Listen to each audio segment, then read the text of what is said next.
Hello YouTubers and tech lovers out there, Akshitish Kumar again here from Horizon Tech for You। और Horizon Tech for You के आज के इस episode में हम बात करने वाले हैं sequential access versus random access के बारे में।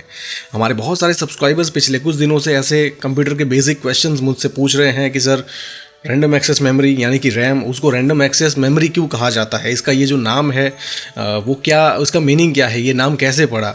एज़ वेल एज़ दूसरे भी ऐसे क्वेश्चंस बहुत बार पूछे जाते हैं मुझे, जैसे कि हार्ड ड्राइव की अगर हम बात करें तो हार्ड ड्राइव भी रैंडम एक्सेस होती है, उसको भी आप रैंडमली एक्सेस कर सकते हो, तो उसे फिर हार्ड डिस्क क्यों कहा जाता है। तो ये सारे सवालों के जवाब आपको इस वीडियो में मिलेंगे। अगर आप ये सिक्वेंशियल एक्सेस और रैंडम एक्सेस की जो कहानी है वो अच्छे से समझ लोगे, इसके बीच में जो डिफरेंस है वो अगर आपको अच्छे से समझ में आ जाएगा तो इन सारे सवालों के जवाब भी आपको आसानी से मिल जाएंगे और समझ में आ जाएंगे। ठीक है, तो सबसे पहले बात करते हैं सिक्वेंशियल एक्सेस की। तो बिल्कुल पहले के टाइम में, बिल्कुल अर्ली कंप्यूटर्स में, बिगिनिंग में कंप्यूटर में एक डिवाइस हुआ करता था जिसको कहते हैं मैग्नेटिक टेप, जो कि एक सिक्वेंशियल एक्सेस डिवाइस था। यानी कि उसका अगर एक्सेस करना है तो वो सिक्वेंशियली ही एक्सेस हुआ करता था। अब सिक्वेंशियल एक्सेस को सिक्वेंशियल एक्सेस क्या है उसको सही से समझ लेते हैं, और उसको समझने के लिए सबसे जो बेस्ट एग्जाम्पल है, आपने किसी ने भी मैग्नेटिक टेप तो वो कंप्यूटर के अर्ली डेज़ में यूज़ हुआ करती थी तो डेफिनेटली नहीं की होगी, लेकिन बिल्कुल आज से 10-12 साल पहले भी अगर किसी ने ऑडियो कैसेट यूज़ किया है, और इवन शायद आज भी किसी के पास है, तो वो सबसे बेस्ट एग्जांपल है सिक्वेंशियल एक्सेस का। ऑडियो कैसेट्स, जिसने भी टेप यूज़ किया है, ऑडियो कैसेट यूज़ की है, रिकॉर्डिंग टेप, तो उसको पता होगा। ठीक है, उनको ज़्यादा समझ में आएगा कि उनको यूज़ करने के लिए, जैसे नॉर्मली एक कैसेट होती थी उसमें क्या होता था, 10 से 12 गाने होते थे, ए साइड पे 5-6 गाने होते थे, बी साइड पे 5-6 गाने होते थे। तो जैसे वो बिल्कुल कैसेट है वो बिल्कुल एक साइड पे भरी हुई है और एक साइड पे खाली है। ठीक है, तो अगर पहले से हम उसे चलाते हैं और हमें डायरेक्टली 4th सॉन्ग पे जाना है तो उसमें क्या होता था कि 1, 2, 3 से होके हमें 4th पे जाना पड़ेगा। यानी कि सिक्वेंशियल एक्सेस होता था। पहले वाले गाने को अगर सुनना है तो सुन लीजिए या फास्ट फॉरवर्ड कर लीजिए, दूसरे वाले को सुनना है तो सुन लीजिए, फास्ट फॉरवर्ड कर लीजिए, और ऐसे होते होते 4th पे जाना पड़ता था। ठीक है, आप जितनी मर्जी चाहे उसे स्पीड में उस मोटर को चला के फास्ट फॉरवर्ड कर लो, लेकिन वो जो हेड होता था उसको एक बार तो उन तीनों गानों पे से गुजरना ही पड़ेगा, और उसके बाद जाके 4th गाने पे पहुंचते थे और उसे हम सुन पाते थे। तो ये है सिक्वेंशियल एक्सेस का एक्चुअल मीनिंग, और सिक्वेंशियल एक्सेस का बेस्ट एग्जांपल ऑडियो कैसेट्स। तो मैग्नेटिक टेप जो हुआ करती थी अपने अर्ली डेज में कंप्यूटर में, वो भी ऐसे ही वर्क करती थी। जो भी डेटा उसमें, जो सारी फाइलें होती थी वो सिक्वेंशियली पड़ी होती थी उस टेप पे। तो जैसे एक 4th नंबर की फाइल को या 5th नंबर की फाइल को एक्सेस करना है तो इन तीनों फाइलों के थ्रू जाना पड़ेगा, उसके बाद 4th फाइल को एक्सेस कर पाते थे। ठीक है, लेकिन आज के टाइम में उसका जो रिवर्स, उसका अपोजिट रैंडम एक्सेस, आज के टाइम में ऐसा नहीं होता। आज जितने भी डिवाइसेस आज हमारे पास अवेलेबल है, जितने भी डिजिटल डेटा स्टोरिंग डिवाइसेस आज हमारे कंप्यूटर में जितने डिवाइस होते हैं, मोबाइल्स में या कहीं भी, आपके मेमोरी कार्ड्स हैं, आपके कंप्यूटर के अंदर की memory, internal memory, external memory, ये सारे के सारे जो डिवाइस है आज डिजिटल डिवाइसेस, वो सारे के सारे रैंडम एक्सेस डिवाइसेस हैं। ठीक है, तो सिर्फ ऐसा नहीं है कि रैम को ही रैंडम एक्सेस डिवाइस कहा जाता है या रैंडम एक्सेस मेमोरी कहा जाता है।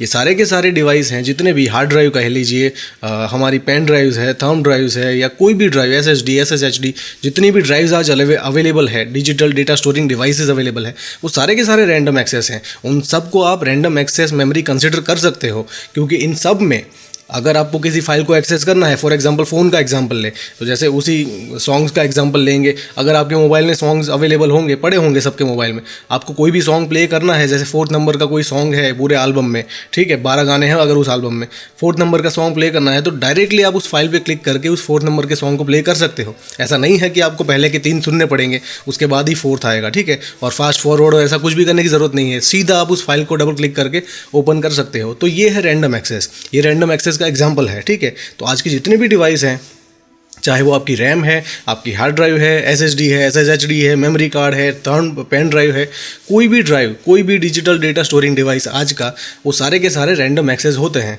तो फिर क्वेश्चन ये राइज होता है कि रैम का नाम ही क्यों रैंडम एक्सेस पड़ा। तो जैसे मैंने कहा, बिल्कुल अर्ली डेज में जो डेटा स्टोरिंग डिवाइसेस थे वो ये सिर्फ 2 ही डिवाइस थे। एक डिवाइस था जो था मैग्नेटिक टेप, जो कि सिक्वेंशियल एक्सेस था, और दूसरा डिवाइस जो कि है हमारी रैंडम एक्सेस मेमोरी, उस वक्त भी हुआ करती थी और आज भी है रैंडम रैंडम एक्सेस मेमोरी, तो उसमें जो सारा डेटा है वो रैंडमली एक्सेस हो सकता था। सारी फाइलों को जो प्रोसेसर है, कंप्यूटर है, वो रैंडमली एक्सेस कर सकता था, लेकिन मैग्नेटिक टेप में ऐसा नहीं हुआ करता था। तो इसीलिए मैग्नेटिक टेप को, ये हार्ड ड्राइव से भी पहले की कहानी है, जब हार्ड ड्राइव भी इन्वेंट नहीं हुई थी उससे पहले की बात है, तो मैग्नेटिक टेप को as a secondary memory use किया जाता था, सेकेंडरी स्टोरेज डिवाइस की तरह, परमानेंट मेमोरी। और जो रैम है उसको as a primary memory use किया जाता था, ठीक है, प्रोसेसर की असिस्टेंट की तरह। तो अगर सिक्वेंशियल एक्सेस, जो ये मैग्नेटिक टेप है, सिक्वेंशियल एक्सेस डिवाइस है, उसको अगर प्राइमरी मेमोरी की तरह यूज़ करें तो हो ही नहीं सकता था, क्योंकि प्रैक्टिकली पॉसिबल नहीं है। अगर करने भी जाए तो कंप्यूटर बॉटलनेक सिचुएशन में रहेगा, प्रोसेसर उसे एक्सेस नहीं कर पाएगा सही से, प्रोसेसर को जितना भी डेटा चाहिए उसे वेटिंग में रहना पड़ेगा, बॉटलनेक क्रिएटेड रहेगा।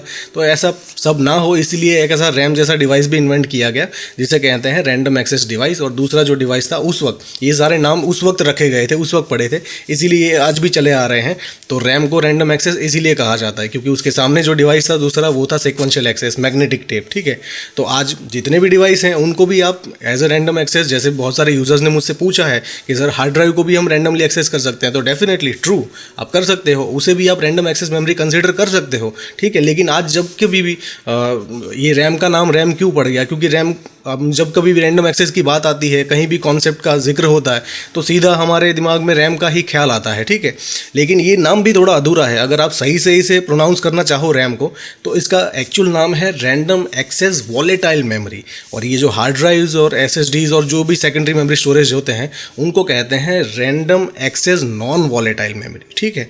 तो ये क्लैरिफिकेशन है, रैम को रैम इसीलिए कहा जाता है। अब सेम ऐसा एक क्वेश्चन बहुत सारे यूज़र ये भी पूछते हैं कि हार्ड डिस्क को हार्ड डिस्क क्यों कहा जाता है। तो ये भी ऐसे ही बिल्कुल पहले के ज़माने की जैसे बात है, पुरानी कहानी है।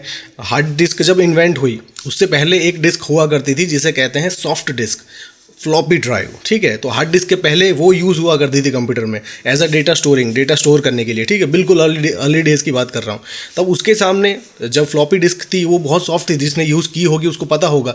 वो भी एक मैग्नेटिक स्ट्रक्चर है, उसमें भी जो सारा डेटा स्टोर किया जाता है वो मैग्नेटिकली स्टोर किया जाता है, ठीक है। तो बिल्कुल बहुत पतली सी होती थी, बहुत सॉफ्ट होती थी, और इसीलिए उस पर एक ऐसा एक कवर दिया जाता था प्लास्टिक का, ताकि वो ब्रेक ना हो जाए, उस पर स्क्रैचेज ना आ जाए, डैमेज ना हो जाए। तो उसके सामने जब हार्ड ड्राइव इन्वेंट की गई तो वो भी मैग्नेटिकली डेटा स्टोर करती है। अब दोनों का नाम तो मैग्नेटिक ड्राइव रख नहीं सकते, दोनों को मैग्नेटिक ड्राइव कंसीडर कर सकते हो क्योंकि दोनों में डेटा मैग्नेटिकली स्टोर होता है।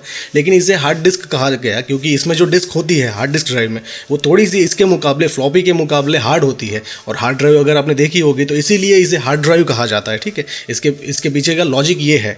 तो आज की जितनी भी ड्राइव है, जैसे हम SSD की बात करें तो वो भी हार्ड होती है, वो कौन सी सॉफ्ट होती है। लेकिन उसे क्यों SSD कहा गया, क्योंकि compare to hard drive, SSD का नाम कंपेयर टू हार्ड ड्राइव पड़ा है क्योंकि हार्ड ड्राइव में जो वो सारा स्ट्रक्चर है वो मैकेनिकल स्ट्रक्चर है, सारे पुर्जे हैं वो घूम रहे होते हैं, डिस्क है वो घूम रही होती है, हेड होता है, तो सारा एक मूविंग स्ट्रक्चर है, सब कुछ अंदर घूम रहा होता है, ठीक है। लेकिन SSD में उसके ऑपोजिट सारा का, उसे क्यों सॉलिड स्टेट ड्राइव कहा जाता है, क्योंकि सारी की सारी जो चीज़ें हैं वो सॉलिड स्टेट में होती है, कोई भी ऐसा कोई मूविंग स्ट्रक्चर, मैकेनिकल स्ट्रक्चर है ही नहीं। जितनी भी फ्लैश चिप्स होती हैं वो बिल्कुल सॉलिड स्टेट में होती है, सारा डेटा जो उसमें स्टोर किया जाता है वो फ्लैश मेमोरी में स्टोर किया जाता है। तो ये बिल्कुल इनके जो नेमिंग की कहानी है, मैं ये वीडियो बनाना नहीं चाहता था, लेकिन बहुत सारे हमारे सब्सक्राइबर्स बहुत दिनों से ऐसे बेसिक क्वेश्चंस, ये बिल्कुल बेसिक क्वेश्चंस है जो पूछ रहे थे, और शायद उनके मन में हो गई एक क्वेश्चन, तो अच्छी बात है उन्होंने पूछा और मैंने क्लैरिफाई कर दिया। सो आई होप कि इस वीडियो में मैंने आपको जो भी समझाया आपको सब कुछ सही से समझ में आ गया होगा। लेकिन फिर भी कुछ इश्यू है, कुछ नहीं समझ में आया है तो मुझे पूछिए, मुझे बताइए, I will definitely answer you. Thank you so much.